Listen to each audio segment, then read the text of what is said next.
नमस्कार। SPT news में आपका स्वागत है। पेश है 27 फरवरी शुक्रवार दोपहर 1:15 राजस्थान के विभिन्न शहरों की 15 बड़ी खबरें। सबसे पहले एक नजर डालते हैं आज की हेडलाइंस पर। फाइटर हेलीकॉप्टर प्रचंड में उड़ान भरने वाली मुर्मू पहली राष्ट्रपति। ट्रेलर में घुसी बेकाबू कार, दोनों में लगी आग। राजस्थान हाई कोर्ट ने राज्यपाल को जारी किए नोटिस। कार का टायर फटा, पुलिसकर्मी की मौत। और अब खबरें विस्तार से सुनिए। राष्ट्रपति द्रौपदी मुर्मू ने शुक्रवार को जैसलमेर एयरफोर्स स्टेशन से स्वदेशी लाइम कॉम्बैट हेलीकॉप्टर प्रचंड में उड़ान भरी।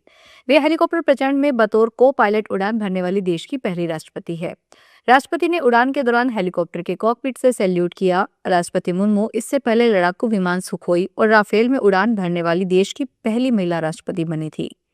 हेलीकॉप्टर में 25 मिनट उड़ान के दौरान राष्ट्रपति सीमावर्ती क्षेत्रों और पोखरण फील्ड फायरिंग रेंज का हवाई जायजा लिया। जयपुर के जामवा रामगढ़ स्थित हाईवे पर आज शुक्रवार तड़के केबल से भरे ट्रेलर में बेकाबू कार जा घुसी। हादसे के बाद दोनों वाहनों में भीषण आग लग गई। हालांकि आग लगने से पहले ही कार में सवार दोनों घायल युवकों को बाहर निकाल लिया गया। घायलों को जामवा रामगढ़ के निजी अस्पताल में भर्ती करवाया गया। फायर ब्रिगेड की मदद से 10 मिनट में आग पर काबू पा लिया गया। पुलिस को प्रथम दृष्टया जांच में सामने आया है कि ब्रेक नहीं लगने से ट्रेलर कार में जा घुसी। हादसे में उत्तर प्रदेश के बागपत निवासी प्रियांशु और हिमांशु घायल हुए हैं। राजस्थान हाईकोर्ट ने राजस्थान के राज्यपाल और Rajasthan university of veterinary and animal sciences के चांसलर हरिबाऊ बागड़े को नोटिस जारी किया है।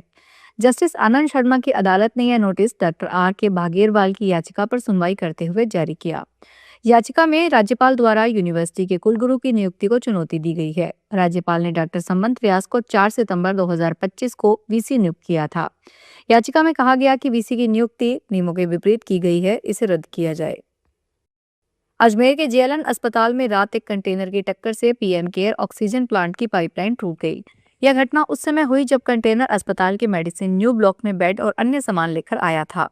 लाइन टूटने से करीब 250 बेड की ऑक्सीजन सप्लाई बाधित हो गई। हालांकि नाइट शिफ्ट के सजग स्टाफ ने तुरंत लिक्विड ऑक्सीजन प्लांट के अल्टरनेट सोर्स से सप्लाई चालू कर दी, जिससे बड़ा हादसा टल गया। अस्पताल प्रशासन अब लाइन को पूरी तरह दुरुस्त करने में जुटा है। अलवर में राजगढ़ रोड पर जयंती फैक्ट्री के पास शुक्रवार सुबह कार एक्सीडेंट में पुलिसकर्मी की मौत हो गई। आरएससी जवान खुद कार चला रहे थे। अचानक कार का टायर फटा और कार असंतुलित होकर पेड़ से टकरा गई।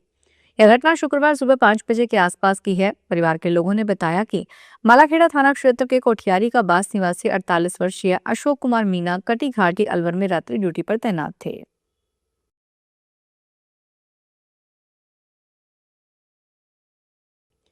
राजस्थान की राजधानी जयपुर में शादी के नाम पर निर्दोष लोगों को ठगने वाले एक बड़े अंतर्राज्यीय गिरोह के खिलाफ पुलिस की बड़ी सफलता हाथ लगी है। सीआईडी क्राइम ब्रांच ने जयपुर के मानसरोवर इलाके में घेराबंदी कर 10,000 रुपए के इनामी बदमाश महावीर सुथार को गिरफ्तार किया है। बता दें कि यह आरोपी लंबे समय से पुलिस की आंखों में धूल झोंक कर अपनी पहचान छिपाकर रह रहा था। Jodhpur Sabarmati superfast express train के टॉयलेट से 48 बोतल अंग्रेजी शराब बरामद की गई है। यह कार्रवाई जालोर में हुई। यहां ट्रेनों के माध्यम से शराब तस्करी का सिलसिला जारी है। रेलवे टीटी को ट्रेन संख्या 20485 जोधपुर साबरमती सुपरफास्ट एक्सप्रेस के टॉयलेट से संदिग्ध गतिविधि का आभास हुआ। जांच करने पर टॉयलेट में लगे वायर बॉक्स की प्लाई के भीतर 48 बोतलें अंग्रेजी शराब छिपी मिली। तस्करों ने शराब को इस तरह छिपाया था कि वह आसानी से पकड़ में न आए। भारतीय वायदा बाजार में आज सप्ताह के आखिरी कारोबारी दिन सोने और चांदी की कीमतों में बढ़त दर्ज की गई है। वैश्विक बाजार में जारी हलचल और घरेलू मांग में मजबूती के चलते आज सुबह से ही बाजार में रौनक देखी जा रही है। मल्टी कमोडिटी एक्सचेंज पर आज सुबह सोना 1,59,967 रुपए प्रति 10 ग्राम के स्तर पर कारोबार करता देखा गया। पिछले बंद के मुकाबले इसमें 258 की मामूली बढ़त दर्ज की गई। चांदी 2,65,000 रुपए प्रति किलोग्राम के स्तर पर पहुंच गई है। आज सुबह के सत्र में चांदी की कीमतों में 5,331 का बड़ा उछाल आया है। जानकारों का मानना है कि यदि वैश्विक स्तर पर डॉलर में मजबूती बनी रहती है तो कीमतों में आगे और भी उतार चढ़ाव देखने को मिल सकता है। लुधियाना में चोरों के हौसले इस कदर बुलंद हैं कि अब वे दिन दहाड़े घरों में घुसकर वारदातों को अंजाम दे रहे हैं। ताजा मामला वाइट ट्रेंड स्टूडियो चलाने वाली एक महिला कारोबारी के घर का है, जहां एक शातिर चोर ने घुसकर लेडी सूटों पर हाथ साफ करने की कोशिश की, लेकिन आरोपी की बदकिस्मती रही कि घर में मौजूद नन्हे बच्चों की पैनी नजर ने उसे बाथरूम में छिपे हुए दबोच लिया। वारदात के बाद इलाके के लोग इकट्ठा हो गए और आरोपी को पुलिस के हवाले कर दिया।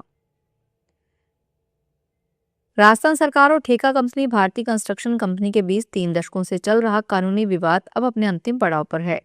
न्यायालय के आदेश के बाद अधिशासी अभियंता जल संसाधन विभाग डूंगरपुर जिले के आसपुर के सोम कमला आवाबान नहर खंड की भूमि और भवन को कुर्क करने का नोटिस जारी कर दिया गया है।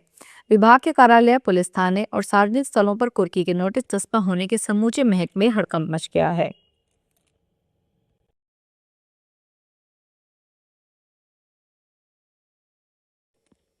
पूर्व उपराष्ट्रपति जगदीप धनखड़ ने कहा, मैंने स्वास्थ्य के प्रति कभी लापरवाही नहीं बरती। इस्तीफा देने के समय मैंने कभी नहीं कहा कि मैं बीमार हूँ। मैंने कहा था कि मैं स्वास्थ्य को अहमियत दे रहा हूँ, जो सभी को देनी भी चाहिए। उन्होंने ये बात चूरू के सादुलपुर में कांग्रेस सांसद राहुल कसवां के आवास पर कही। राहुल कसवां के पिता पूर्व सांसद राम सिंह कसवां और मां कमला कसवां की सेहत की जानकारी लेने के लिए पूर्व उपराष्ट्रपति धनखड़ यहाँ पहुंचे थे। धनखड़ का यहाँ स्वागत किया गया। इस दौरान एक युवक ने उन्हें गुलदस्ता भेंट किया तो धनखड़ ने मजाकिया अंदाज में कहा कि मुझे दाढ़ी वालों से डर लगता है। अजमेर के पुष्कर में आयोजित हनुमंत कथा के समापन के दौरान एक दुखद हादसा हो गया। पंडित धीरेन्द्र शास्त्री के काफिले में शामिल एक कार ने ड्यूटी पर तैनात कांस्टेबल को जोरदार टक्कर मार दी। यह हादसा उस समय हुआ जब कांस्टेबल भीड़ को नियंत्रित कर रहा था। टक्कर इतनी जबरदस्त थी कि कांस्टेबल के दोनों पैरों में फ्रैक्चर हो गया। घायल सिपाही ने कार चालक के खिलाफ लापरवाही बरतने का मुकदमा दर्ज करवाया है। पुष्कर पुलिस ने मामला दर्ज करके छानबीन शुरू कर दी है। राजस्थान में सर्दी समय से पहले विदा हो गई। प्रदेश में मई जून जैसी गर्मी का असर फरवरी में ही देखने को मिला है। राज्य में दिन का पारा 37 डिग्री के करीब पहुंच गया है। मौसम विभाग ने आगामी दिनों में और गर्मी बढ़ने की संभावना जताई है। प्रदेश में फरवरी के आखिरी सप्ताह में ही गर्मी ने तेवर दिखाने शुरू कर दिए हैं। मौसम विज्ञान केंद्र जयपुर ने राज्य में अगले एक सप्ताह मौसम साफ रहने, जबकि अगले 48 घंटों के दौरान तापमान में 2 डिग्री सेल्सियस तक बढ़ोतरी होने और गर्मी बढ़ने की संभावना जताई है। ऐसे में साफ है कि आने वाले दिनों में राजस्थान में गर्मी और बढ़ेगी। चित्तौड़गढ़ के गोपालनगर गांव में देर रात ट्रांसफार्मर से तेल चोरी की घटना सामने आई है। रात करीब 2 बजे पेट्रोल पंप के पास लगे बिजली विभाग के ट्रांसफार्मर को कुछ लोगों ने निशाना बनाया। चोर अपने साथ इलेक्ट्रिक ड्रिल मशीन लेकर आए थे। उन्होंने ट्रांसफार्मर के नीचे की ओर छेद कर दिया। इसके बाद नीचे करीब 50 लीटर का प्लास्टिक ड्रम रख दिया ताकि तेल उसमें भर सके। ड्रम में तेल गिरना शुरू हो गया था। ट्रांसफार्मर से तेल निकालने की यह पूरी कोशिश चुपचाप की जा रही थी, लेकिन मौके पर ग्रामीणों के पहुंचने से आरोपी पूरा तेल नहीं निकाल पाए और मौके से भाग निकले। भारतीय क्रिकेट टीम के उभरते हुए सितारे और फिनिशर रिंकू सिंह के परिवार पर दुखों का पहाड़ टूट पड़ा है। T20 वर्ल्ड कप के रोमांच के बीच रिंकू सिंह के पिता खान चंदर सिंह का आज तड़के निधन हो गया। वे पिछले काफी लंबे समय से स्टेज 4 लीवर कैंसर से जूझ रहे थे। उन्होंने आज ग्रेटर नोएडा के यथार्थ अस्पताल में अंतिम सांस ली। वेंटिलेटर पर जिंदगी की जंग लड़ रहे पिता को देखने के लिए रिंकू बीच वर्ल्ड कप से स्वदेश लौटे थे। फिलहाल इस बुलेटिन में इतना ही। फिर हाजिर होंगे बड़ी खबरों के साथ।